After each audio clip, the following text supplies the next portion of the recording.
최근에 제가 가장 아름다운 아버지와 아들을 보았습니다. 지난 주일이었습니다. 우리 교단 이제 목포 산정교회에서 행사를 마치고 걸어서 집에 갔습니다. 제가 그 가는 길에 마침 앞에서 어떤 두 남자가 걷고 있었습니다. 그분들이 걷는 모습이 참으로 이상하고 신기하기도 했습니다. 그래서 더욱 주목하여 보았습니다. 한 분은 나이가 많고 한 분은 젊은 분이었습니다.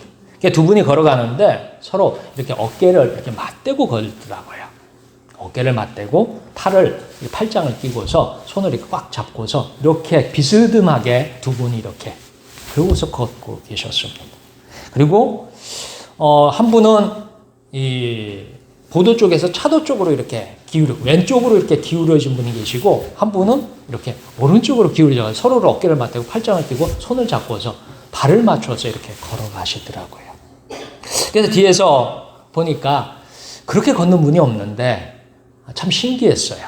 좀 이상하기도 하고 왜 저렇게 걸을까 하면서 조심스럽게 따라갔는데 몇 분 걸리지 않는 길을 조심스럽게 따라가면서 이야기를 잠깐 토막토막 소리를 좀 들었습니다. 한 분은 말이 어눌하고 한 분은 말이 또렷했습니다. 근데 젊은 분이 하는 말이 다른 건 다 기억이 안 나고 하나는 딱 들리더라고요. 함께 운동하니 좋지요? 라고 해서 묻는 소리를 들었습니다. 제가 생각하기에 이 나이 차를 볼 적에 아버지 아들 관계 같고 지금은 운동 중이라고 생각했습니다. 제가 옆을 지나면서 어른을 보았는데 어른은 이렇게 중풍으로 혼자 균형을 잡고 설 수도 없고 걸을 수도 없고 팔을 가누지도 못하였습니다. 다만 어르신은 표현이 가능한 이 반쪽 얼굴, 그러니까 얼굴이 한쪽은 표현을 못 하시는 것 같아요. 한쪽 얼굴만 이렇게 움직이시는 것 같아요. 근데 그 반쪽 얼굴이 너무도 행복하게 웃고 있었습니다. 따뜻한 날씨 때문도 아니고 운동 때문도 아닙니다. 아마도 병상에서 일어나 아들과 함께 운동하는 것이 너무도 행복한 것 같았습니다. 그저 우연히 근처를 지나가는 저에게까지도 그 행복이 전염되었습니다. 세상에서 가장 위대한 아버지가 계십니다. 그 아버지는 죽어가는 자녀를 살리려 모든 수단과 방법을 준비하셨습니다. 마침내 자녀를 살렸습니다. 그런데 자녀는 아버지가 살려준 생명으로 다시 자기 마음대로 욕심대로 살면서 자기 인생을 망치고 있습니다. 그렇게 아버지의 사랑을 외면하고 있습니다. 오늘 우리는 그 아버지를 찾아야 합니다. 우리를 간절히 찾고 계시는 하나님 아버지를 만나야 합니다. 오늘 하루만이라도 하나님 아버지를 공경하기를 축원합니다.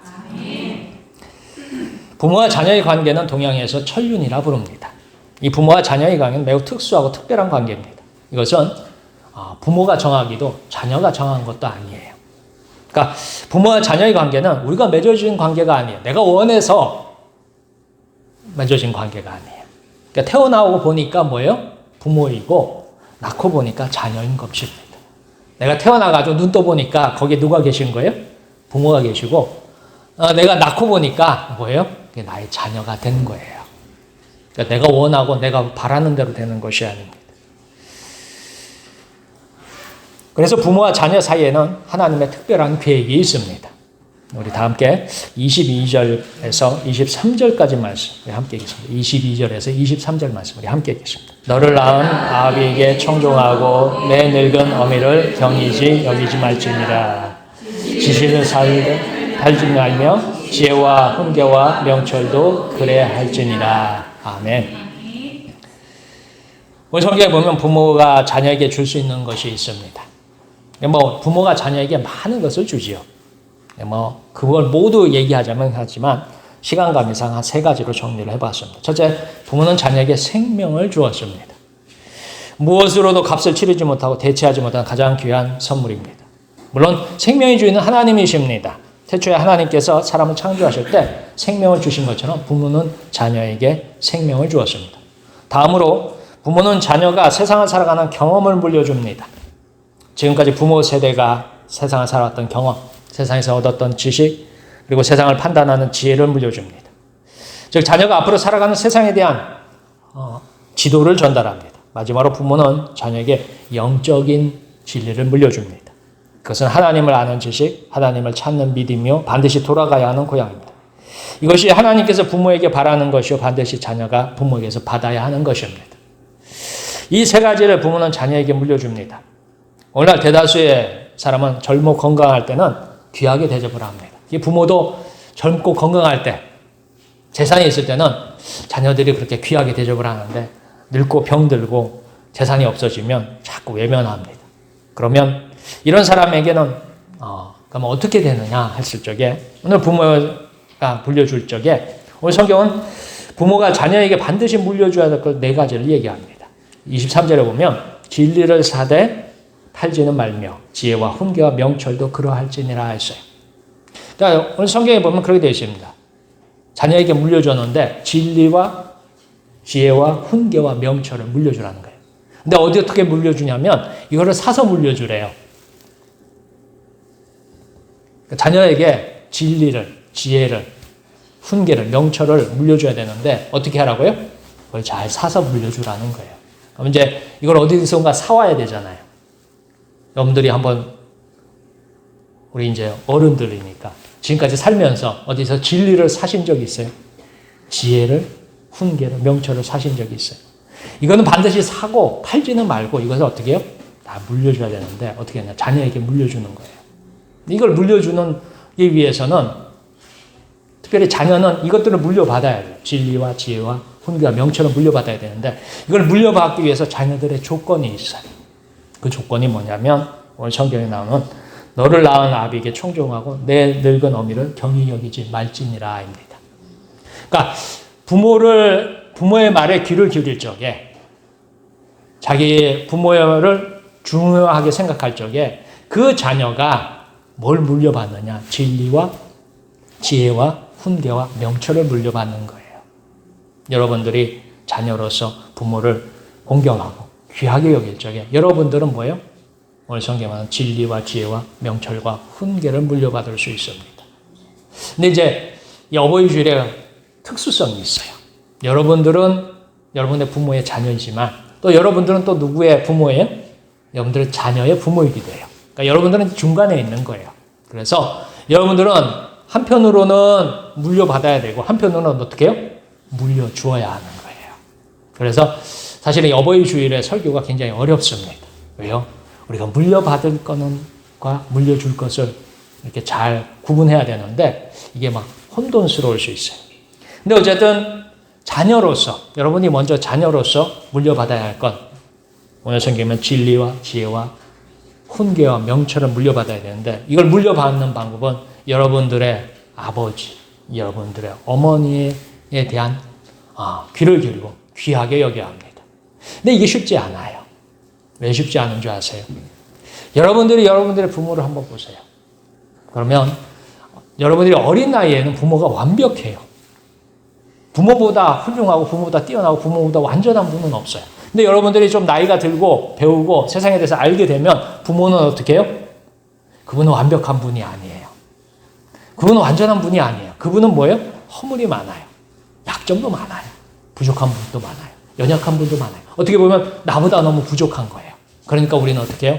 공경하고 귀를 기울이고 보다는 어떻게 해요? 무시하고 지나치고 그냥 가르치려고 하고 그냥 외면해버려요. 그러다 보니까 우리가 뭘 모르느냐? 진리를 못 배우고 지혜를 못 배우고 훈계를 못 배우고 명철을 못 배웁니다. 왜요? 우리가 외면하기 때문에. 사실 부모도 알아요. 내가 부족하고 내가 연약하고 내가 허물이 많고 내가 약점이 많다는 걸 여러분들도 아시듯이 여러분의 부모들도 알았어요. 그렇기 때문에 내가 물려주는 것이 과연 자녀에게 잘 될 것인지 좋은 것인지 때로는 물려주면서도 야 이게 내 자녀를 망치는 거 아니냐 싶어가지고 자녀들이 외면하고 귀를 기울이지 않고 하면은 부모도 그냥 물려주는 걸 멈춰버려요. 우리는 부모에게서 생명을 얻었고 나름대로 지식을 얻었고 영적인 진리를 얻습니다. 바로 이 관계에서 여러분들이 얻을 수 있는 거예요. 여러분들이 부모를 공경하고 중요하게 여기면 그 이야기에 귀를 기울이는 모두가 되시길 주의 이름으로 축원합니다. 부모는 자녀를 이렇게 우리가 물려받았어요. 우리가 부모가 됐어요. 이제 부모가 됐으면 우리는 자녀에게 또 어떻게 해요? 이렇게 물려줘야 돼요. 부모는 자녀를 양육하는 커다란 기쁨입니다. 키우는 일은 보람입니다. 그렇다면 부모는 무엇으로 자녀를 양육하고 키우느냐 하는 거예요. 자녀를 키우는 방법으로 흔하게 말하기를 잘 먹이고 입히고 가르치면 된다고 합니다. 그래서 오늘날 대다수의 부모의 역할은 어떻게 해요? 잘 먹이고 잘 입히고 잘 가르치면 되는 거예요. 그걸로 끝이에요. 자녀는 뭐예요? 그냥 부모가 주는 것을 마치 아기새가 어미새의 먹이를 받아먹듯이 꿀꺽꿀꺽꿀꺽 받아먹으면 그냥 큰다고 생각을 합니다. 그러니까 직관적으로 먹이고 입히는 것을 우리는 알고 있습니다. 그 다음 가장 어려운 잘 가르치는 방법이 무엇이냐 하는 거예요. 특별히 세상에서 잘 가르치는 게 아니라 여러분이 하나님 안에서 주 안에서 가르치는 것입니다. 우리 다 함께 23절부터 25절까지 말씀을 읽겠습니다. 진리를 살되 팔지는 말며 지혜와 훈계와 명철도 그리할지니라. 의인의 아비는 크게 즐거울 것이요 지혜로운 자식을 낳은 자는 그로 말미암아 즐거울 것이니라. 내 부모를 즐겁게 하며 너를 낳은 어미를 기쁘게 하라. 아멘. 자, 우리가 자녀였을 때 부모로부터 물려받을 것, 오늘 성경은 4가지를 얘기했죠. 자, 그러면 내가 부모가 돼서 자녀에게 이걸 어떻게 물려줄 거냐 하는 거예요. 여러분들은 진리를, 지혜를, 훈계를, 명철을 어떻게 물려줄 거냐. 사실 우리도 잘 받지 못했어요. 근데 이제 물려주기까지 해야 돼. 내가 그걸 잘 받았으면 잘 물려줄 건데, 사실 우리는 그걸 잘 받지도 못했을 뿐만 아니라 가지고 있는지도 몰라요. 그런데 어떻게 해요? 그걸 또 어떻게 해요? 성경은 또 물려주라고 하고 있어요. 오늘 23절과 24절에서 부모가 원하는 가장 이상적인 자녀의 모습이 있습니다. 그게 부모의 희망입니다. 우리는 자녀를 낳아서 자녀가 성공하기를 바라요. 행복하기를 바라요. 잘 되기를 바라요. 형통하기를 바라요. 그러나 오늘 성경에서 말하는 자녀는 어떤 자녀가 있냐? 오늘 성경이 추천하는 자녀의 모습은 첫 번째 의로운 자녀고 두 번째 지혜로운 자녀입니다. 의롭고 지혜로운 자녀를 위해서 부모가 사줘야 할 4가지 보물이 있어요.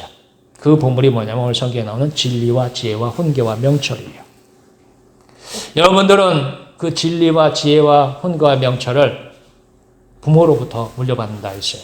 자, 이제 여러분들이 그 물려받은 4가지를 우리 자녀에게 다시 물려줄 적에 자녀가 의인이요 지혜로운 자녀가 되어서 부모에게 기쁨이 될 것입니다. 성경 말씀을 따라가자면 이 4가지를 부모는 언제 어디서 어떻게 구해서 자녀에게 물려줄 수 있는가예요. 여러분들이 이제 물려줘야 돼요. 여러분들이 물론 여러분들의 재산도 자녀들에게 물려줄 거예요. 그래서 우리 자녀들이 어느 때가 되면 부모에게 유산을 얼마 받는가에 관심이 많아져요. 물론 겉으로는 얘기 안 해요. 겉으로는 얘기 안 해도 어떻게 속으로요? 어떻게 해요? 다 나름대로 계산을 하고 있어요.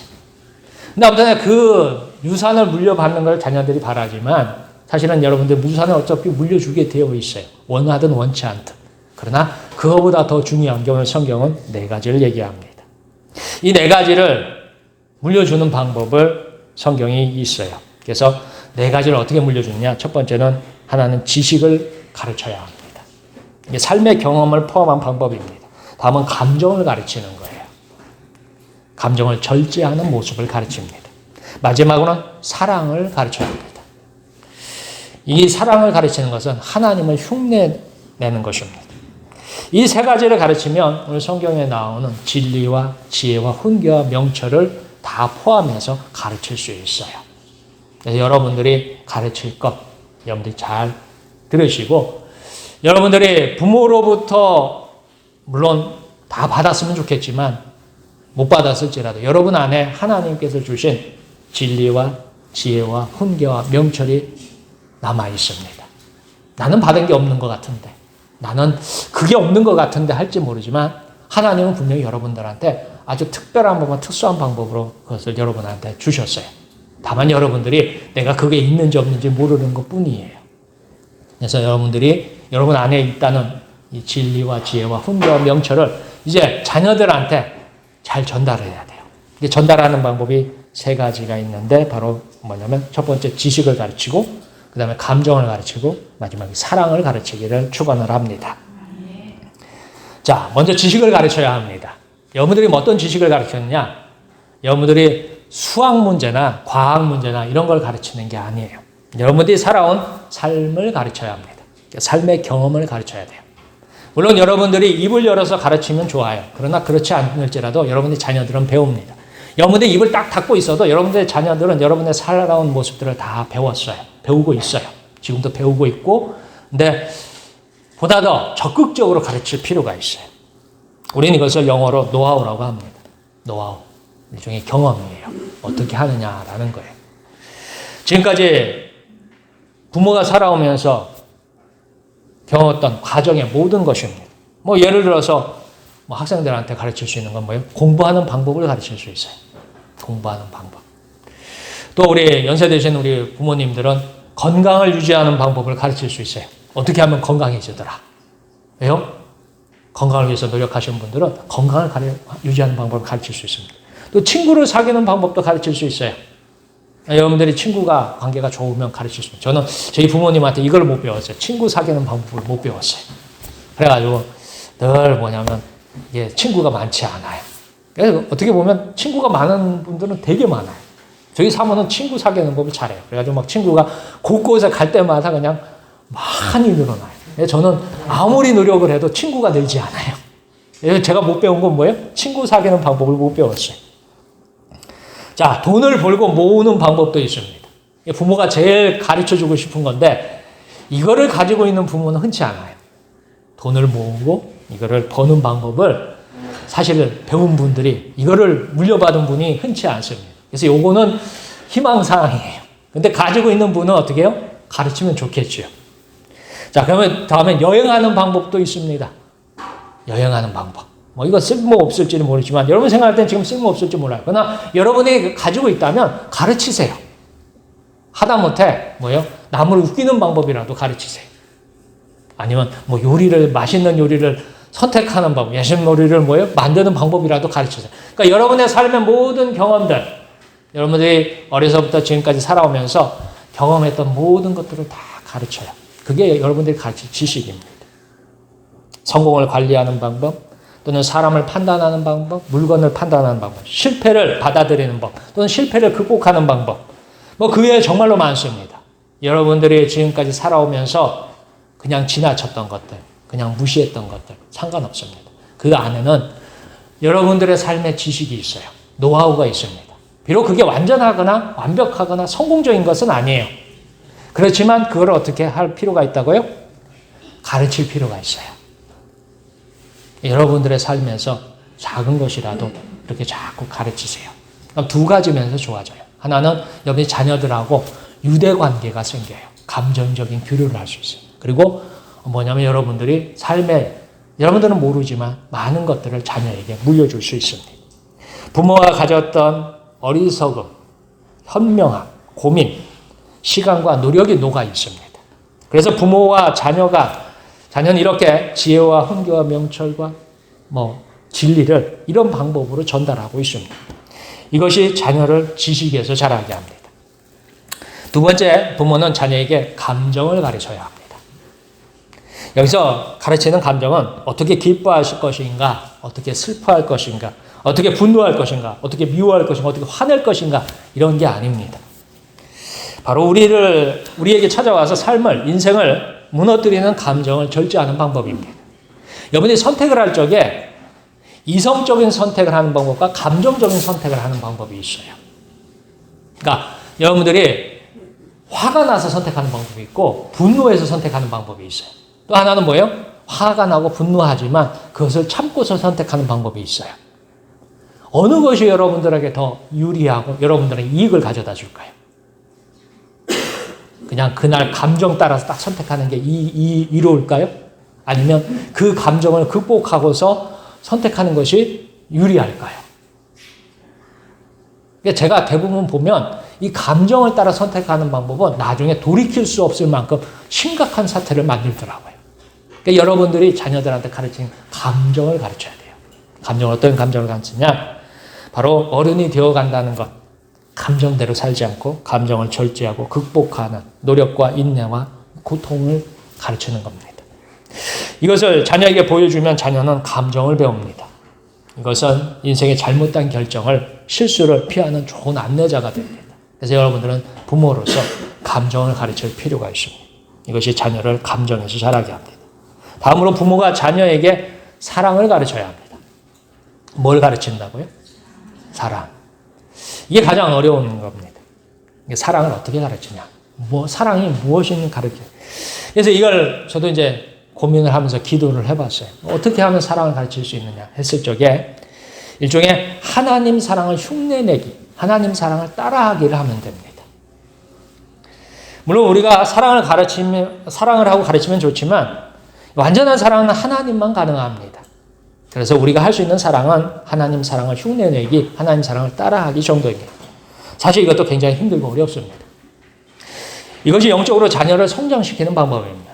여러분의 자녀들을 지식에서 성장시켰어요. 감정에서 성장시켰어요. 그러나 마지막으로 영적으로 성장을 시켜야 돼요. 그러기 위해서 여러분들이 자녀에게 사랑을 가르쳐야 돼요. 사랑을 해야 돼요. 당연히 우리는 부모가 자녀를 사랑하고 사랑을 가르치고 주어야 합니다. 그러나 정작 가장 어려운 것은 사랑입니다. 왜냐하면 우리도 사랑인지 무엇인지 잘 몰라요. 나도 사랑이 무엇인지 잘 몰라요. 그리고 우리도 어떻게 사랑을 가르치는지 잘 모릅니다. 그 다음 방법이 무엇일까요? 사랑을 잘 모르고 사랑을 또 가르쳐야 돼. 내가 사랑을 잘 안다면 가르칠 수 있을 거예요. 근데 나도 가만히 보니까 사랑이 무엇인지 잘 모르는데 또 가르쳐야 되는 거예요. 성경은 또 그걸 이야기하고 있어요. 그 다음 방법이 무엇이냐? 누군가를 흉내내면 됩니다. 누군가를. 그러니까 사랑을 흉내내면 돼요. 그게 가르치는 방법이에요. 여러분들이 어린아이들이 주로 할 적에 소꿉놀이 할 적에 소꿉놀이가 뭐예요? 어린아이들 소꿉놀이 할 적에 보면 그 놀이 자체를 가만히 옆에서 보면 누구를 따라하는 놀이에요? 엄마와 아빠를 따라하죠. 그러니까 보통 소꿉놀이 하면 남자아이들은 누구를 따라해요? 아빠를 따라하고 여자아이들은 누구를 따라해요? 엄마를 따라하죠. 그게 가장 우리가 배우기 쉬운 방법이에요. 가장 본능적으로 우리가 배울 수 있는 방법이에요. 그래서 우리도 사랑을 가르칠 적에 어떻게 사랑을 가르치냐? 하나님의 사랑을 흉내내면 됩니다. 자, 이제 문제가 있어요. 하나님의 사랑이 여러분 안에 있습니다. 여러분 받았어요. 근데 그 하나님 사랑이 뭐냐 하는 거예요. 그러니까 목사님이 앞에서 하나님 사랑을 받았습니다 했으니까 아멘은 했어요. 그럼 진짜 내가 하나님의 사랑을 받았느냐 하고 본인한테 한번 물어보세요. 나는 과연 하나님의 사랑을 받았을까 하는 거예요.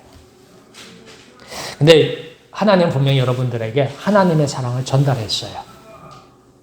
어떻게 전달했을까요? 여러분들 안에 하나님의 사랑을 전달해놨어요. 나는 교회를 다녀도 오랫동안 다녀도 하나님의 사랑이 뭔지도 모르고 하나님의 사랑이라는 것이 있으면 좋겠거니 하나님이 있으면 좋겠거니 하면서 사는데 어떻게 하나님도 만나지 못하고 하나님을 잘 알지도 못하고 하나님을 잘 믿지도 못하면서 하나님의 사랑을 받았느냐 하는 것입니다. 근데 여러분들은 하나님의 사랑을 분명히 받았어요. 왜냐하면 여러분들은 그냥 받은 것이 아니라 포장지에 쌓인 하나님의 사랑을 받았어요. 그 포장지가 뭐냐면 여러분의 부모가 여러분에게 주어진 사랑이에요. 여러분의 부모가 여러분을 낳고 먹이고 키우고 가르쳤던 그 방법. 그 안에 여러분의 부모가 여러분을 사랑해서 여러분을 낳아서 먹이고 입히고 키웠던 그 포장지 안에 무엇이 들었다고요? 하나님의 사랑이 들었어요. 다만 우리는 그 포장지를 보고 이게 우리 부모가 나를 사랑하는 방법이다라는 거예요. 이게 부모님이 내게 주신 거다 생각하지만 그 포장지의 안에는 진짜 하나님의 사랑이 들어있어요. 다만 이제 문제가 있어요.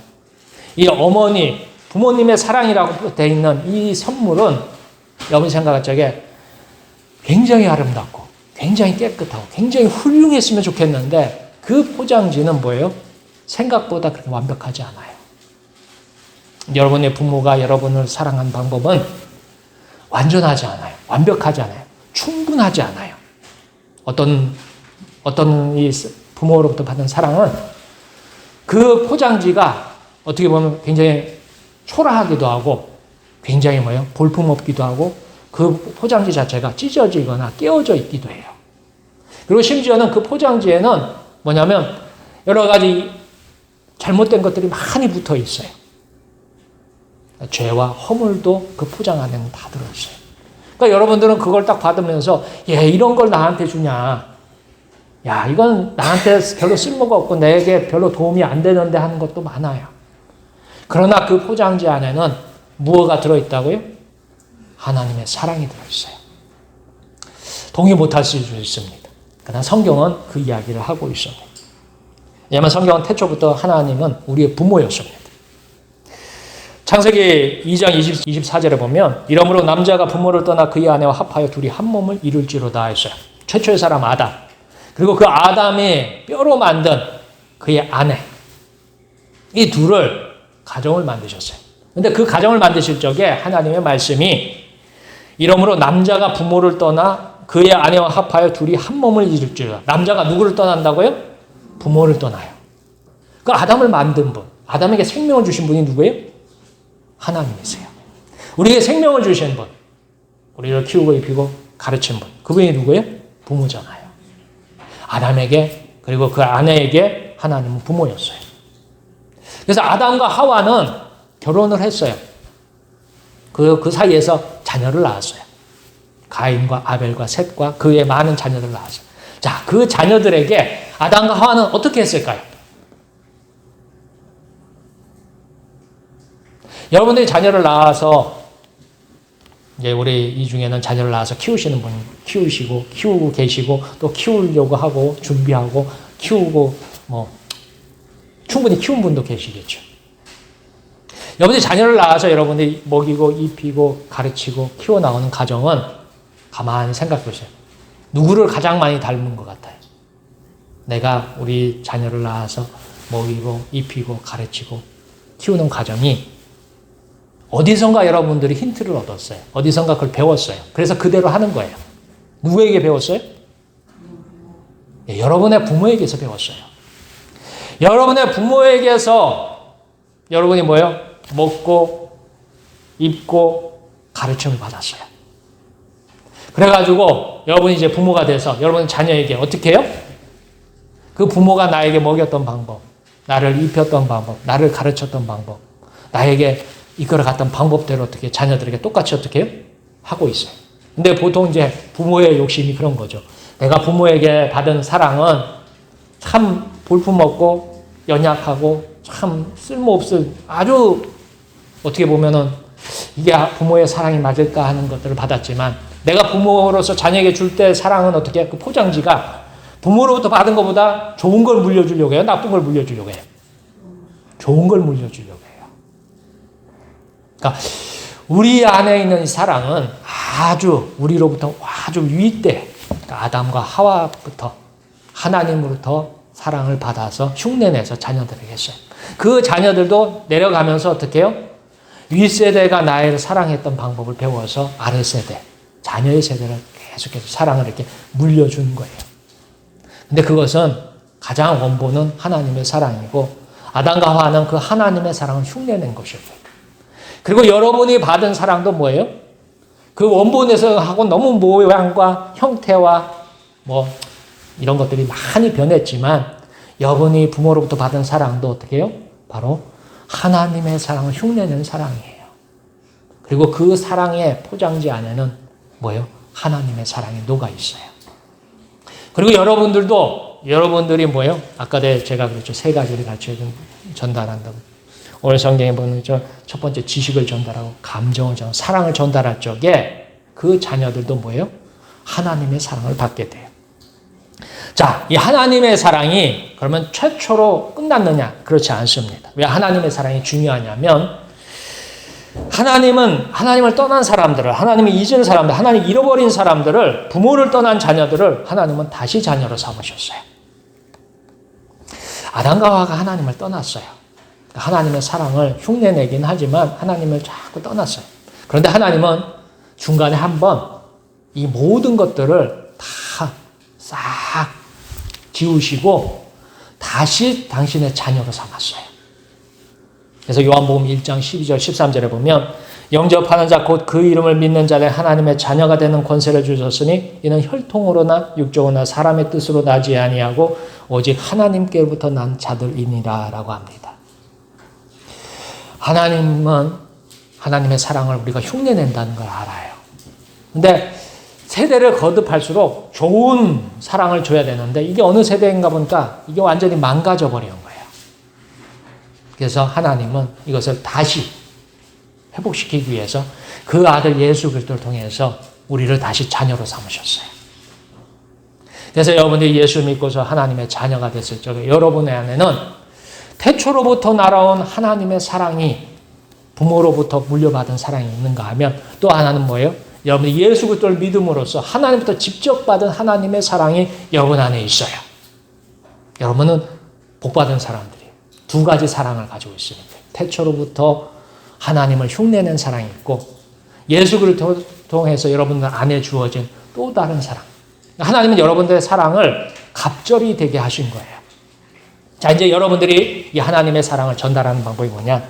바로 여러분들이 뭐냐면 자녀들을 영적으로 사랑하면 됩니다.